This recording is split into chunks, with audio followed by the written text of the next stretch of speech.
உங்களுக்கு தெரியுமா? குலதெய்வத்தை மறந்துவிட்டால் வாழ்க்கையில் பல பிரச்சனைகள் வந்தடையும்.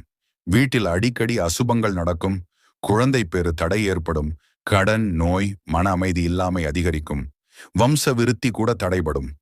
இவையெல்லாம் குலதெய்வத்தை மறந்துவிட்டதாலே வரும் என்று சான்றோர்கள் சொல்கிறார்கள். பல குடும்பங்கள் பிழைப்புக்காக ஊரை விட்டு நகரம், வெளிநாடு சென்று வாழ்கிறார்கள். 2, 3 தலைமுறைகள் கடந்த பிறகு தங்களின் குலதெய்வம் எது என்று தெரியாமல் போய்விடுகிறது. பின்னர் வாழ்க்கையில் தொடர்ந்து துன்பங்கள் வந்தால் ஜோதிடர்களும் மகான்களும் உங்கள் குலதெய்வத்தை தேடி போய் வழிபடுங்கள் என்று சொல்வார்கள். அப்போதுதான் மக்கள் தேட ஆரம்பிப்பார்கள்.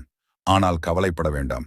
குலதெய்வத்தை மீண்டும் அறிந்து எளிமையான வழிகளில் அதனை வணங்குவதால் எல்லா பிரச்சனைகளும் தீர்ந்துவிடும். இதற்கான முழு விளக்கம், எப்படி குலதெய்வத்தை அறியலாம், எப்படி வழிபடலாம் என்பதனை நான் முழுமையாக வீடியோ பதிவு செய்து அதன் லிங்கை இத்துடன் இணைத்துள்ளேன். வீடியோவை முழுவதும் பாருங்கள்.